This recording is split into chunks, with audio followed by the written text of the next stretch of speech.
Hey guys, welcome back to another episode of Marriage Talk. We realize that it's been a little while since we've been with you guys. We finally finished up our marriage counseling, and so we thought we would get going back. I'm just kidding.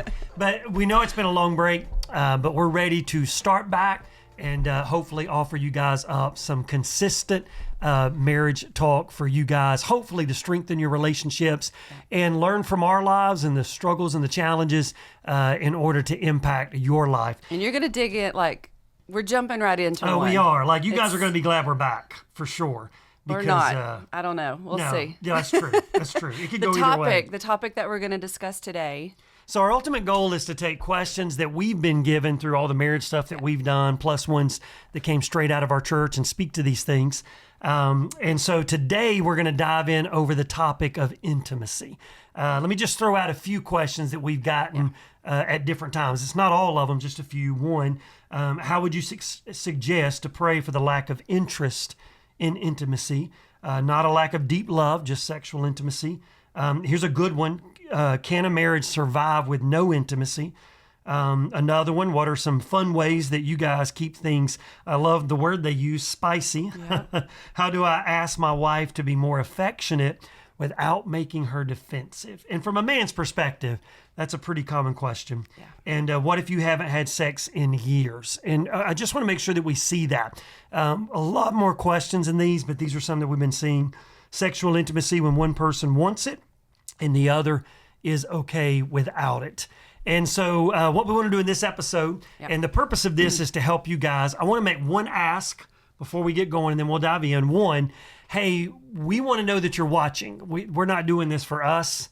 We're not doing it just to say we got a podcast, that's for sure, because there's a lot of things we can put time and energy into. But man, if this is beneficial, it's helpful, we'd love for you to like it, to share it, maybe leave a comment below. That just helps us to know, hey, our people are watching this.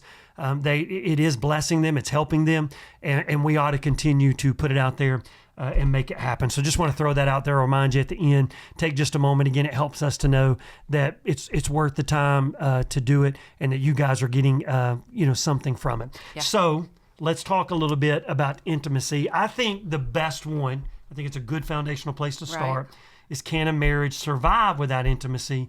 I can tell you, no, it cannot.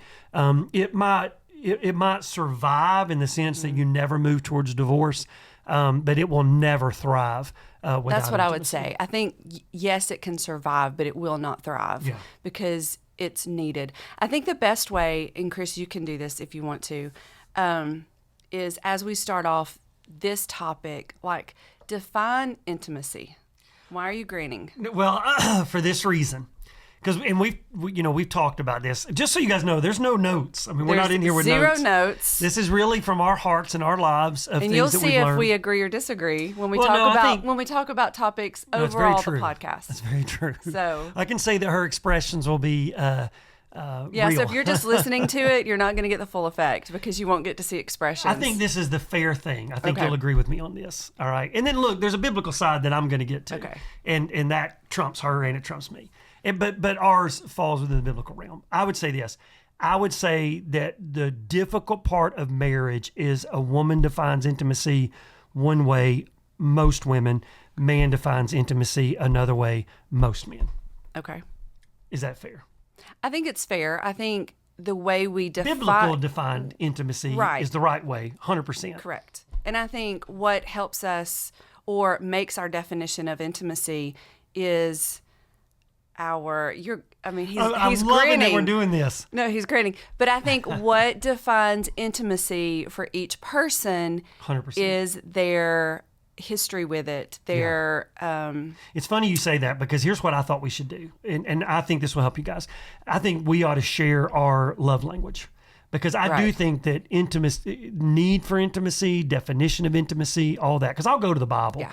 Really does connect to that. For instance, my love language is physical touch. It's, I mean, it is. It's, if you spend time with me, I'm going to bump you with my elbow. I'm going to hit you on the arm, like gunner, wrestling, all that, like hugging my girls, everything else. It shows itself in a lot of different ways. Nothing to do sexually. It's just that for me, it's that touch. It's that connection point. Share yours. acts of service. Yeah. So like I can hug my wife and tell her I love her. And it's like, thanks. I can take out the garbage, and I am like a hero from a Disney film. So true. It is true. So and true. I think I would just want to say to everybody, start there. Like one thing that helps you, like ladies, if you're married to a guy and he's physical touch, like, hey, that's a whole nother level. Like, in other words, intimacy is going to be a major thing with him in the sense of sexually and all that kind of stuff. And if you don't know your love language and you say, Chris is physical touch, acts of service, I don't know my love language. They have a book about the 5 love languages, but also an easy way to identify your love language is how do you show other people that you love them? Yeah. And that's typically your love language. And you can easily Google that. Like you can Google 5 love languages and you can identify which one you are. And you'll be a mix. I mean, like I've watched Amy, like Amy was like 0 physical touch and words of affirmation. 100%. Yeah, because she's had to do it so much for me, it's kind of become a second nature to you, and you would almost say you have some of that. Acts of service, I still have to constantly remind myself, but I do know it, and I do catch myself intentionally, looking for opportunities to do this. So back to intimacy and the questions. So let me say this. Intimacy is because intimacy is beyond marriage. I mean, there ought to be intimacy with your children. And intimacy, I think, is important. It's not just sex. It's 100%. Relational. That's where I was headed. So number one, it's relational. Intimacy is relational. In other words, I have guys that are more intimately acquainted with my life than other guys that are friends. I have children who are more intimately acquainted with my life than those that are not my children. I have a mom and dad that's more intimately acquainted with me and my life, who I am, what I struggle with, than I would make others. Yeah. So intimacy is just relational. Let's understand that. And it starts relationally. In other words, you get married and move towards sex, right? Like you go from dating to marriage to sex, which tells you that intimacy happens before you move to sexual action. So that's the foundation. So I would just say to everybody that, understand that intimacy is a relational thing. You should learn to be intimate with your children. I can remember calling my dad one time, just struggling with an arena of life. And like, have you ever struggled with this? Well, I'm in my 30s. And my dad's like, yeah, all my life. And I'm like, dude, why have you not talked to me about this? Like, why have you not been intimate enough with me to share your life and your heart with me so that I would have been prepared for this struggle in life? So intimacy is that. It is a deeper level connection. Think about it. We talk about intimacy with Christ, right? What is that? That's time with him. And time is affection. And so it's giving you this. And the only reason you even want to move to marriage is because you become more intimate in dating. Like there's people you'll date and you're like, I don't want to get intimate with. Like, I don't want to, we don't have enough in common. We don't connect enough. You think we've said enough there? You think everybody's got it? I think so. I think the one thing that we have to clear up, just from the very beginning is when you're talking about marriage and you hear that word intimacy, brains automatically go to sex. Sexual. And we know that's a byproduct or a gift or whatever of intimacy. That's not the fullness of it. Well, and I think we should say too. And then we'll talk a little bit too. The reason you don't have the sexual intimacy is you don't have the relational intimacy with 100%. One another. So and I think we need to say, just so everybody hears me say this, because I want to be as biblical as we can possibly be. I want everything to birth out of that. Intimacy is sexual. I mean, in other words, sex is a part of intimacy. I don't want to separate those two things. So I want to be clear with you guys in that. Now, it's intimacy built that leads to the sexual. That's marriage. That's two becoming one. The Bible, when it talks about two becoming one, in some contexts is talking about sex. Mm-hmm. So it goes there, but as you're saying, it's built upon, right? And that's what you're trying to do. So with that being said, let's talk about ways to build intimacy within the relationship. Okay. Like, all right, you're already married. Because let me just say this, like, if you're single and you're watching this, but you're planning to get married, like none of this really applies until you get married in the context of sexual intimacy. But the other things do apply before you get married because you can build intimacy, which builds you to the level of wanting the sexual connection. So let's start with ways to build intimacy relationally with one another, because the tendency is, let's start here.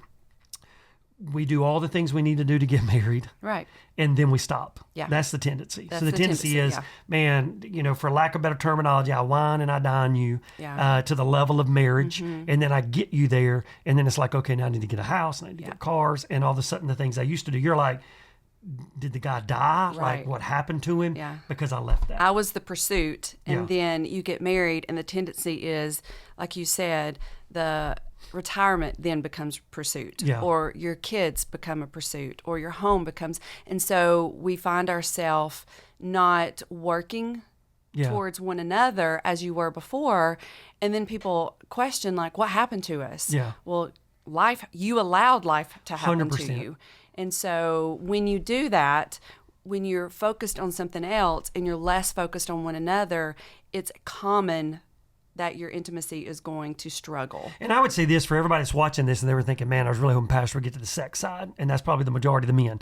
I would just say to everybody, like, this is where you have to start. Yeah. Like, you really do have to start of how do we build intimacy relationally? Yeah. And I think that's it. And, these are short form podcasts. So we're probably going to get to this and then we'll build to get us into the other components. So building. All right. Number one, I would say this, to build intimacy, you do need to understand the other person's love language. You do need to understand what speaks to them. I mean, like I said before, like for me, I literally was coming home every day and I'm hugging Amy. I love you. She's in the kitchen. I'm coming over, hugging her, holding her, I've written letters, like I would write cheesy letters, do all this kind of stuff that I would look at and say, man, this is really romantic. This is really like, wouldn't every woman love to be my wife? I mean, really, I'm just telling you, like really and truly, like in my mind, I'm like, this is one lucky lady. Like, Lord, will you convict her and show her how lucky of a lady she is?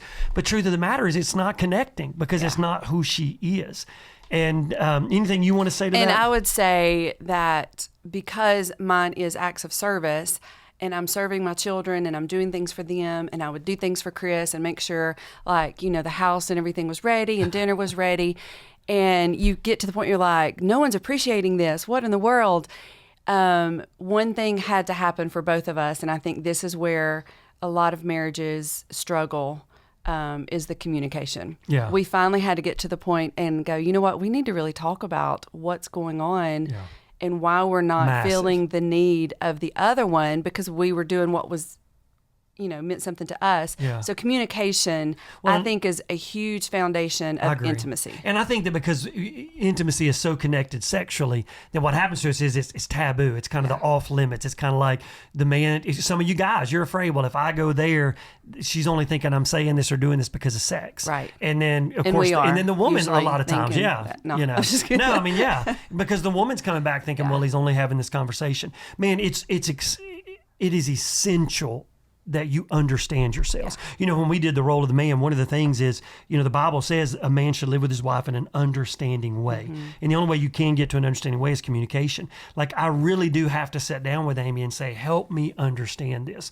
Help me understand, I feel like I'm doing this. And what you got to do is get the tension down. It's got to be like, I'm not saying I'm doing this and you're not responding. I'm telling you I'm doing this because I think it's working and it's not working. And so I know I need to make an adjustment. So you're not feeling like I'm defending myself or building myself up. You're hearing me say I'm faltering, and I know I'm faltering. Here's what I feel like I'm doing. In what way am I not meeting it? Now, the book, The Love Language, will help you in that. But you really have to coach each other. You really do have to coach each other. And I think one of the problems that we have relationally is a lot of people aren't coachable. I like to say if you're unteachable, you're unreachable. Yeah. And so I think one thing that I would say to every marriage is when it comes to intimacy, you got to be teachable. Like, I need you to come back to me and say, and you've done this, that what you're doing there and the way you're handling that and the way you're speaking and the way you're communicating it's not helping, it's not working. And I don't feel like you've done that in an attacking way. Right. I'm making an effort. Mm-hmm. I think a lot of marriages, let me say this to you guys, and I would say this to some of you that are struggling the most, and then especially you young couples, you need to capture this. I think where a lot of marriages go wrong is because they feel like we're trying to convince or coerce, or we are communicating, but things get defensive, aggressive, frustrating, and we don't make it through that. And look, we have both felt defensive towards each other. We've both felt mommy, daddy, like, your mommy trying to tell me what to do. I'm daddy trying to tell you what to do. We have felt that in our conversations. We've disagreed in our conversations.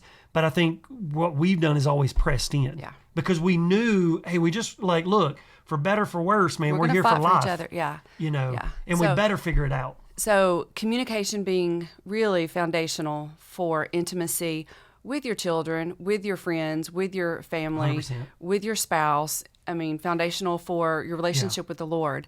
So communication, but then it goes beyond communication. And then you have those conversations of like, hey, these are our love languages. We understand that. We've had the conversations.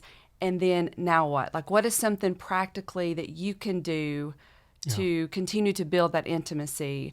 Like, what are some things you and I have done before? Well, let me say this real quick on communications. For some of you, counseling's your only option. Right. You've let so much resentment, so much pride, so much anger, whatever build up, that it's going to be hard for you to see. Jesus talks about forgiveness. It's going to be hard to be intimate with somebody that you hold a good amount of unforgiveness towards, 100%. And, always remember, because we talked about this in past podcasts, that like for us, we're not asking you to fall in love with where you are. We're asking you to develop, get where you need to be and fall in love with that. Yeah. So that's what we're trying to do. But I would just say that for some of you, counseling's the only option. For some of you, it's maybe going to coffee with an older couple and say, hey, would you get honest and open with me about how when y'all have gotten to moments where you had a hard time getting to the same place, how did you get there?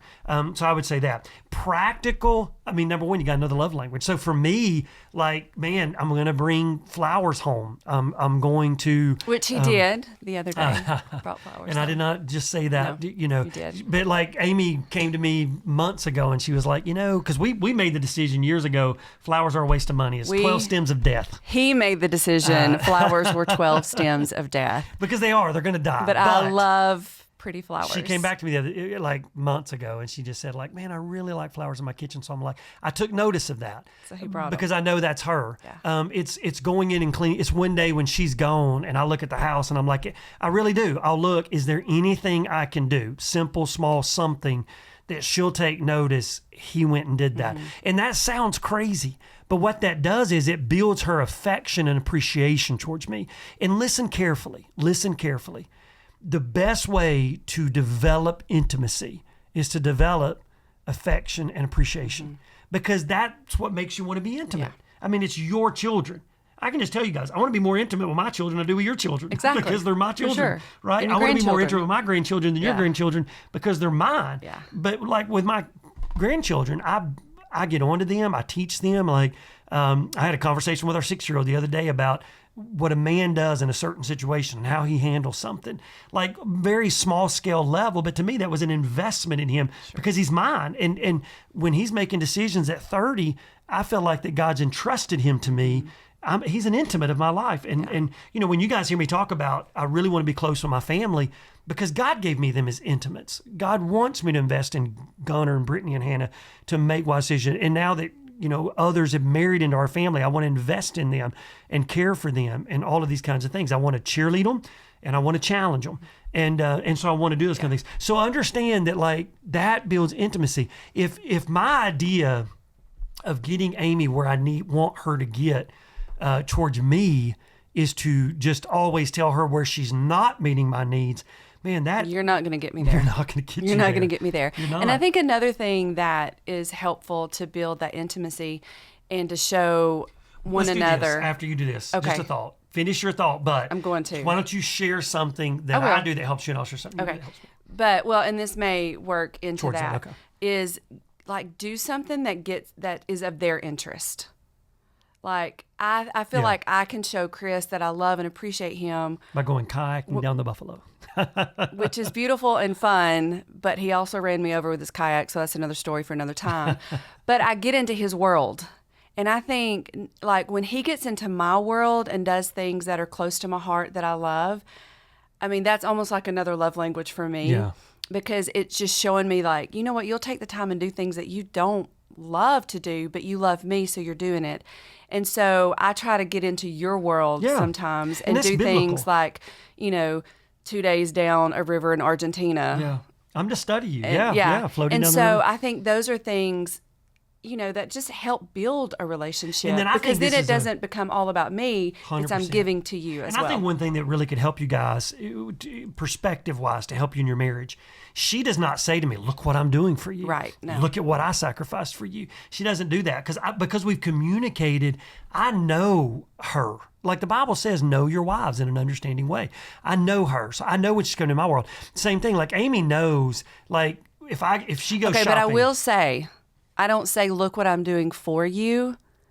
But at times I have said, why aren't you doing X, Y, and Z? Because no, yeah. But I'm saying, like, for instance, I don't want people to think we don't ever have those moments. Oh, yeah, of we have like, challenge. But that's what got us there. Yeah. Communication got us where we don't do it because we've learned each other well enough. That's what I was going to say. Like Amy knows if we go shopping and I go to her area and I stay with her and she tries on things and I stay outside.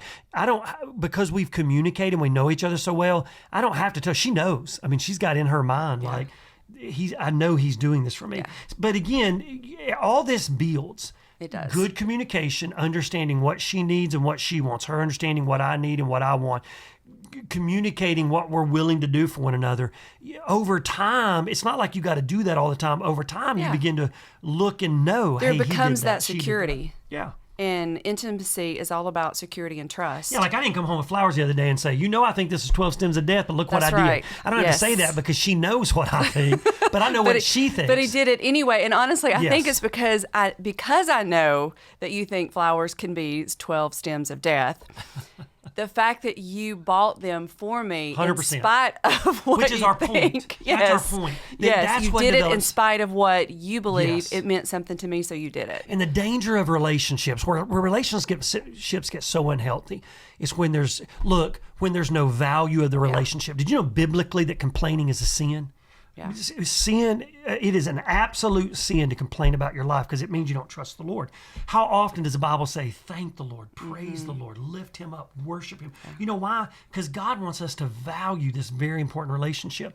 And what happens in relationships so often is I start saying, well, you didn't do this and you didn't do that. And you did this and you did that and that hurt my feelings and that did this.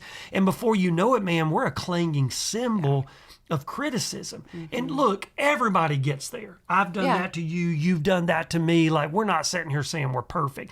What we're saying is you got to break that habit. Well, I think it's an easy place to get to, especially if like you had children early on in your marriage. Yeah. And the early parts of raising your kids is you are constantly correcting Survival and redirecting. Mode. And so as a mom, you're constantly correcting and redirecting.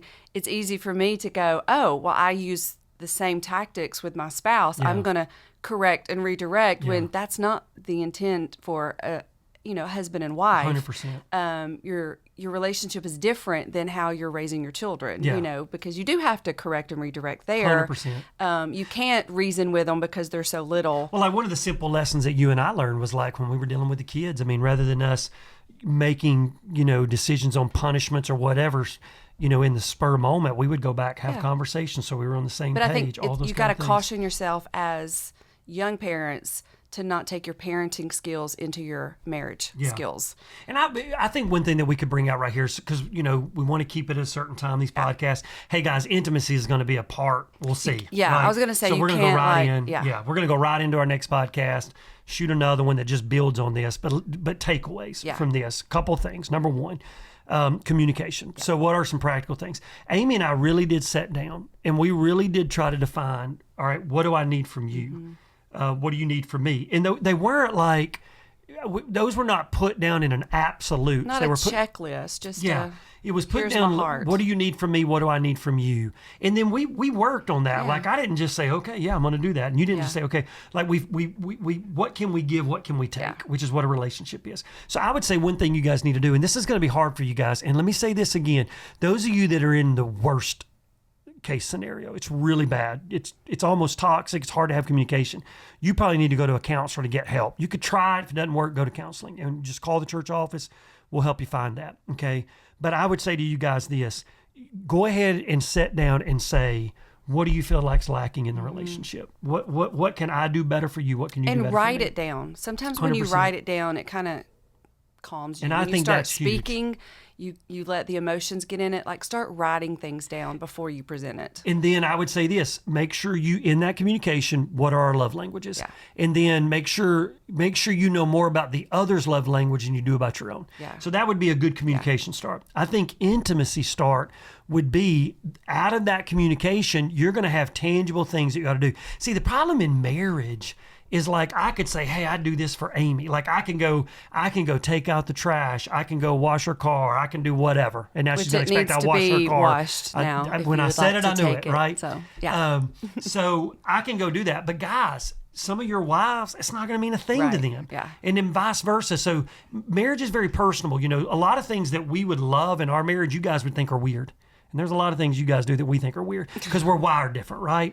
So you got to learn your wiring. But the way you learn your wiring is through that, sit down. Yeah. And I think, like, even if you're toxic, you ought to sit down and say, you know what? We've not done that. You know what a great place for some of you that are struggling in marriage, be able to watch this together. So if you're watching it by yourself, go back with your spouse. Would you just watch this with me?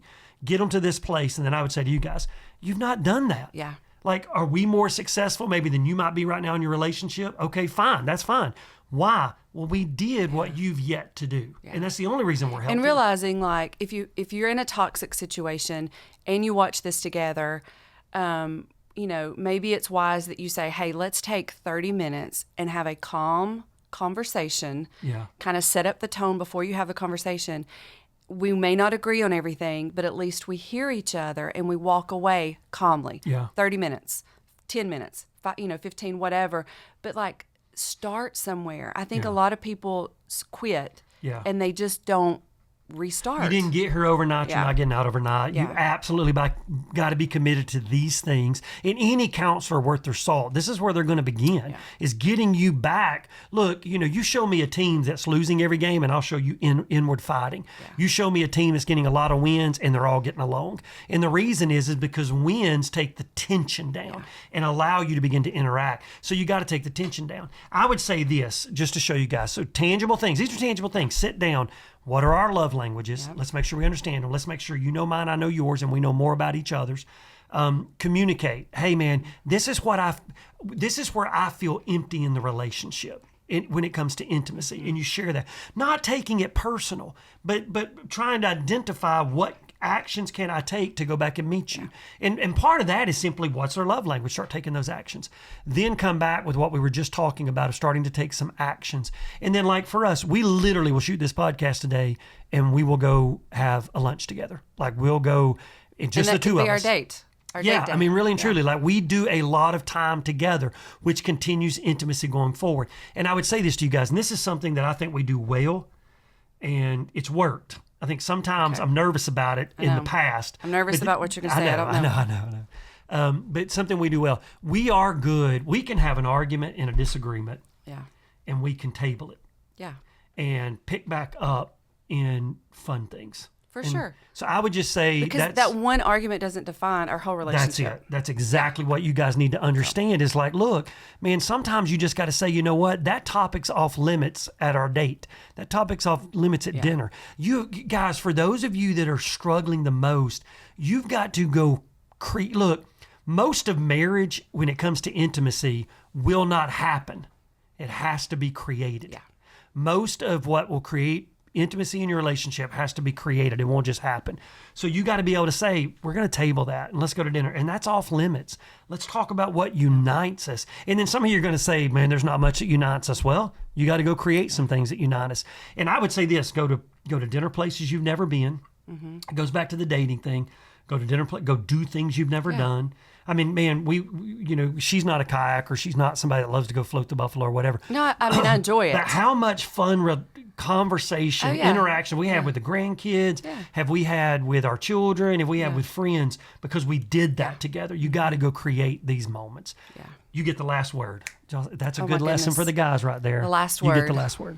On just anything you want to say, and we're going to move on to the next wow. one. I don't know. I don't know what else I want to say for that. I think just, just start. Like he said, do something different.